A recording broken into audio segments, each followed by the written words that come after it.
Hello, my friends, and welcome to Kurt Berglund's Baseball World. And today I'm very excited to be bringing you an authentic unboxing. You know, my friends, there's two questions that I regularly get when I'm stopped by subscribers on the street. They say to me, first of all, Kurt, how do you keep your hair so shiny and manageable? And the second question is, Kurt, what is an authentic unboxing? Well, I'm going to tell you. An authentic unboxing, my friends, is where the contents have been carefully sealed. Unlike some YouTubers, I don't open my packages before the video, review the contents, and then stuff them back inside in a pathetic attempt to fool you, the YouTube viewer. No. When you watch my authentic unboxings, you can be sure that the contents are undisturbed. Well, for the most part. You know, some of my best friends are postal workers, but let me just say, this was not handled with care. So, as you can see from the outside, this has been hermetically sealed in a mayonnaise jar on Funkin' Waggle's porch since noon today. But the mayonnaise jar has definitely been disturbed. You know, some of my best friends are postal workers, but this guy really did a number on this deal. All right. So what we're going to do is open the contents. Now, of course, my friends, usually they don't let me have these. I get a lot of pesky questions like, Kurt, what are you doing with those? Kurt, isn't that a little too sharp for you to be handling? Kurt, put those down. But I've got them. Ha ha ha ha ha. I've got them, baby. All right. So we are going to unbox, as it were, this envelope. I do have my guns. I hope you have your tickets for the gun show. And we'll see if we can actually break into these. Ugh. All right. What we have here is a very charming letter from my new friend, Keith Avalon. Avalon. It's Frankie Avalon, but it's Keith Avalon. Let's remember that, kids. All right. Dear Kurt, here are your copies of the Series 1 and 2 all-time franchise great teams cards for History Maker. Please use care when separating the cards. I've found it works best to fold along the perforated lines first and then separate the cards. Keith cares enough to give instructions on perforations.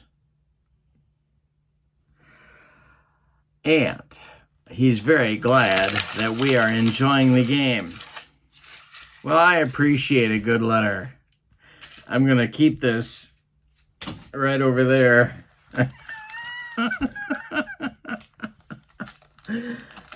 For safekeeping. All right, let's take a look at the teams, shall we? I do want to say one other thing. These types of sets, I think, might be my favorite because decisions need to be made about the teams and the rosters, and first of all, to create them in the first place. But then I have to make decisions about who to play and who not to play, and sometimes who to cut and who not to cut. I enjoy that a great deal. So, we have series or set 1 and 2 of their franchise all-stars for History Maker Baseball. right here. On the back side are fun facts and statistics about these players. These set 1 and 2 are the original 16 franchises from Major League Baseball. Let's take a look at each team and see what decisions were made by the History Maker Baseball folks, shall we? When I look at franchise all-star sets or sets like this, here's the factors that I'm looking for to really understand what's going on.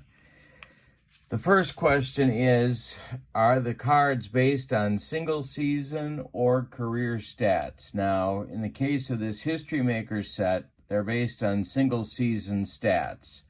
It's kind of a mix in the hobby as to whether or not they are single season cards or career cards.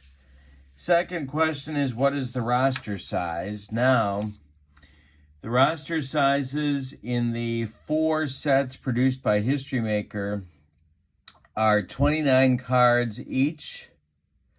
But then in the 4th set, they added 2 players per franchise. Sorry, let me go back. Made a mistake.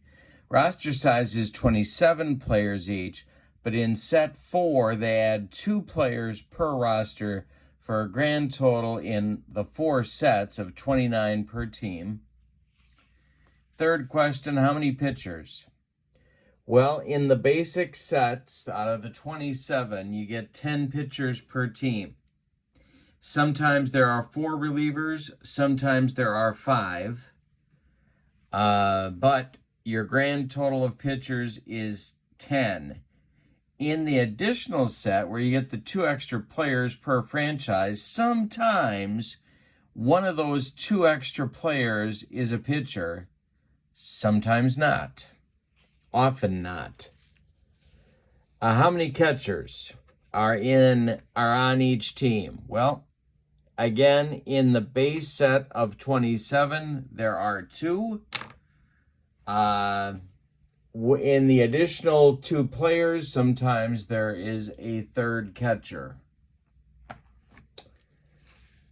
How many dead ball players? Well, this does not seem to be a dead ball heavy set, and I'm going to make a point about that when we look at a couple of the teams. But the big names are here, Honus Wagner, Christy Mathewson, but there are some others that are kind of, it could go either way. For example, Rube Waddell is not in this set. Great pitcher, famous pitcher, not in the set. So we'll come back to this. 19th century players. Sometimes these franchise all-star sets include them, sometimes they don't. This set does not. There are players who played in the 19th century, but none of the seasons are from the 19th century. So, for example, Honus Wagner played in the 19th century, and in the 20th century, they picked a 20th century season for him for his card. A really important question here is, what does it look like? Does it look like they're trying to make a team for each franchise, or are they just collecting the greatest players from that franchise? And I say that because of the omissions. These are hard sets to make. I did this with James Formal with the Pine Tar franchise all-star set, and so I know how frustrating this process can be in terms of selecting the right players. For the most part, it looks like they're trying to make teams, although there's a couple of exceptions to that too, and I'll show you what my thinking is about that. It's a little bit of both. It depends upon the franchise. It seems like in most cases, they're conscious of creating a team, but in others, there's a couple of spots where, I think we're collecting players, and you have to do the work of kind of sorting it out. Last question. And this one is a big one for a lot of folks. Are players repeated from franchise to franchise? And the answer to that is yes. There are not a lot of players repeated between franchise, but there are some. Alex Rodriguez, yes, he's a Yankee and a Mariner. Babe Ruth is a Red Sox and a Yankee. So there are times where there are repeats. All right, so now let's take a look at a couple of the franchises. If you have not subscribed to Al Red Sox Fans YouTube channel, you should. He has some of these games going on right now. I'm going to take a look at teams that Al has not shown, at least as of this taping, on his channel. And so the first team that we're going to look at is a very purposeful look at the Pittsburgh Pirates. And the reason I'm starting with the Pirates is because they have a strong and a long history. And so you will find on many franchise all-star sets, players from the dead ball era from the 20s also in there, heavily represented in their franchise all-star team. And so it's a good litmus test. It's a good check to see what are they really doing. All right, so let's look. First of all, catchers, Manny Sanguian, and this is the 27-man roster, by the way. So it's Manny Sanguian and Jason Kendall. All right, modern players. Those are your catchers. At first, positions are listed down here. Dick Stewart and Willie Stargell. Willie Stargell's 1979 season was chosen. Could have gone 73, where he was a left fielder. Probably a better season for Willie in 73, but they picked 79. No big deals there. By the way, on the back side of these cards are fun facts and stats. Not typical for History Maker, but these are two-sided. Font, or the cardstock is a little thicker. You see the stats listed along the bottom, his age, and the season. All right, now here we hit our first 1920s, 1930s Pirate, along with Bill Mazeroski. George Grantham at second base. These are your second basemen. Sometimes in these sets, a guy like Johnny Ray gets the nod over George Grantham, but this isn't a big quibble. Shortstops, Archie Vaughn and Honus Wagner. Obvious choices there. Third base, three guys. Now, this is an interesting choice here. Three guys at third. Pie trainer Richie Hebner, who usually doesn't make these teams, but he's on this one. And Bill Madlock. Madlock's 1981 season was at least as good as his 82 season, but this is a full season, so I get it. His choice here. Hebner's an interesting choice. A little bit idiosyncratic, but interesting. All right, now the outfield is where kind of we see the examples of what it is that I was talking about before. In left field, we have Barry Bonds, that's fine. Ralph Kiner, that's fine. Center field, Andrew McCutchen, to me, no-brainer there. Brian Giles, interesting choice. And then in right, it's Dave Parker and Roberto Clemente. Who's missing? Fred Clark, who you may not know unless you're a dyed-in-the-wool Pirates fan, is often selected as an outfielder in these sets. He's a dead ball era player. He's not here. Paul Wainer and Lloyd Wainer, Big Poison and Little Poison, are not here. They were outfielders for the Pirates in the 20s. They're not here. So you can see, and I like, frankly, that there's kind of a modern bent to this team. Okay, Ralph Kiner, 1949, but he's still much, much, much more modern than someone like Fred Clark or the Wayner brothers. So that gives you a little bit of a taste here of the set. Now let's look at the pitchers.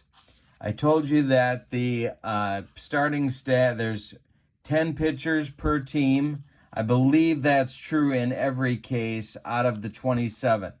So here are the starters. Now the Pirates are one of those teams that they set up with 5 starting pitchers and then 5 relief pitchers. So, and again, that doesn't happen with every team. Sometimes it's 6 starters and 4 relievers. Now, again, the Pirates have a long history and successful history as a franchise.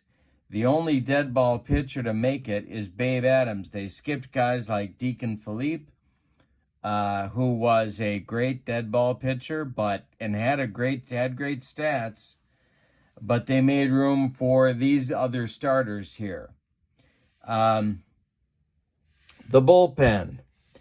Mark Melanson, no argument. Rod Scurry was a big deal. I don't know if you remember, when he came up, he was tough as nails out of that Pirate bullpen for Chuck Danner. Tekulve, obviously. Roy Face, obviously. Goose Gossage spent exactly 1 season with the Pittsburgh Pirates. That season got carded as one of the 10. He is here a 1.62 ERA. If you remember, in 77, this is the season that led up to his free agent contract signing with the Yankees. Great pitcher, great season, but 1 season. So you get some kind of idiosyncratic choices here. No question Gossage belongs in the set, and he's on the Yankee team as well, but here he is on the Pirates also, for better or for worse. Now, in the extra players, the Pirates' extra players that were chosen were left-handed pitcher Bob Veal from the 60s and catcher Tony Pena. So these guys make up the 29 players for the Pittsburgh Pirates. Let's look at another team. All right, these are the Minnesota Twins and the first version of the Washington Senators. So the position players go like this. The catchers are Joe Mauer and Earl Batty. Modern players for sure. First baseman. This is the first really interesting choice here. Rod Carew's 1977 season was selected. He plays first base in 1977. He played a few innings at second, but for the most part, he was at first. Also on the team, Mickey Vernon, Justin Morneau. No Kent Hrbek here. And Carew's position is locked in at first. Now, this was Carew's best season, but the second baseman, if you look, are Todd Walker and Chuck Knobloch. Now, it would have been easy to select a Carew season where he played second and was still amazing. But they didn't do that. And when I say, okay, are you making a team or are you collecting great players? If you move Carew to second, you can get rid of one of these guys and add Hrbek to the team and probably make the team better. But this is an iconic season in baseball history, and so Carew lands on it for his first base season in 77. Shortstop, another example. Joe Cronin, okay, no argument there. Washington shortstop in the 30s. And then Zoilo Versalles. Now, he was, in 1965, the American League MVP. Greg Gagne had a better career, and I believe a longer career with Minnesota as well, although I have to check on that. But you could certainly argue Gagne was better than Versalles, even in Versalles' MVP season. But they went with Zoilo, and that's fine. Third base, Harmon Killebrew. a stretch at third as is reflected on his fielding rating, and Gary Gaetti, I guess, would be pretty clearly the backup in that scenario. Outfield, Goose Goslin and Larry Heisel in left field, Kirby Puckett and Torrey Hunter in center, Bob Allison and Tony Oliva in right. No Sam Rice here at all in this arrangement. He was a teammate of Goose Goslin's and on the great Senator teams of the 1920s. There are some other Senator outfielders they could have picked, but didn't. And Torrey Hunter, I guess, would be the logical man to boot from the team. I guess he's the sixth out of the six, but an excellent player, no question. So these are the position players on the 27-man team. Now let's look at the starting pitchers. Walter Johnson, that's an easy one. Bert Blyleven, also easy. Frank Viola, this is his Cy Young season. Camilo Pascual with the big curveball, and Johan Santana. There are a number of pitchers skipped here. The Senators / Nationals had some pretty outstanding pitchers in their history, and you can see that the slant is toward the Minnesota Twins. Dick Hyde was a Senators reliever. Dutch Leonard was as well. The other three on the relief side of the equation here are all Twins closers. Corbett from 80, Aguilera from 91, and Nathan from 2006. So this is another example in this set, and this makes it more interesting to me when the slant is toward modern players. And so I like that, and it makes it more fun to play, I think. The extra players in the set are two that I mentioned, Jim Cott and Kent Herbeck. So if you order that fourth set, these are the two Senators / Twins that come and sort of round out the 29. Now, if you'd like to see more of these franchises kind of broken down this way, I'd be happy to do that. Please leave me a comment below, and I will be happy to come back and show these to you and talk a little bit about each team.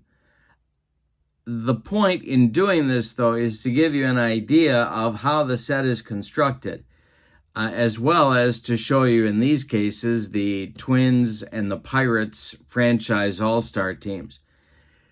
But you should see that the sort of lack of dead ball players, there are dead ball players here. Mordecai Three Finger Brown is here. Christy Mathewson is here. Roger Bresnahan is here.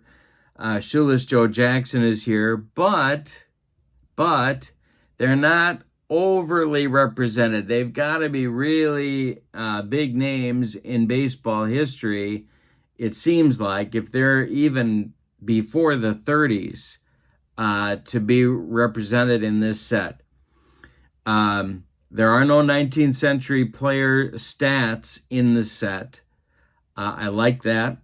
I'd love a few more pitchers, but they kind of make up for that in the extra players. I really like 11 pitchers per team. I also like 3 catchers per team.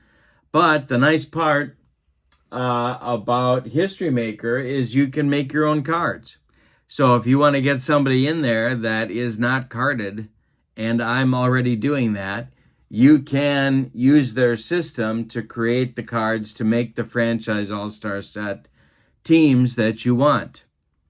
There are a few idiosyncratic things. Carl Yastrzemski for the Red Sox is listed as a first baseman, even though his 1967 season is used, and he didn't play first base in 1967 at all. So sometimes they're tweaking things a little bit. The Cardinals, with the extra players, have 4 first basemen. They have Mark McGwire, Albert Pujols, I believe it's Johnny Mize, and Orlando Cepeda. That's a lot of first basemen. Now, I know Pujols played a lot of positions, and Orlando Cepeda, when he was with the Giants, played the outfield too, but it's still a lot of first basemen. So sometimes they're conscious of making teams, and sometimes they're just collecting great players. And I get that it's a difficult choice. Maybe you'll like that. Maybe that's a challenge that you'll like to deal with. It's a fun set, though. Cardstock's better. The fun facts on the back side of the cards are interesting. The stats on the back side of the card are helpful. It's just a fun set to mess around with. And I'm going to be doing something with this on the subscriber side of my channel as well going into 2024. I just haven't figured out quite what. And so if you'd like to offer some suggestions, please do so in the comments below. I hope this has been helpful. There are 4 franchise all-star sets. They are all $39 each, which is not cheap. But for what you get, I think it's a pretty good set. And if you don't want to buy all 4, you can pick and choose on the website for Play Games. They list the specific franchise teams that you get with each set number. So with that, I hope you have enjoyed this video. I hope it's been informative to you. Whether or not you're interested in the franchise all-stars for franchise or for History Maker Baseball or for a different sport, these franchise all-star set questions are the ones that I look at when I'm thinking about making a purchase. All right. I hope you have a wonderful evening. We'll see you soon for more baseball on Kurt Berglund's Baseball World. Don't forget to check out channel membership. The link is in the description for this video. Have a wonderful evening. So long, everybody.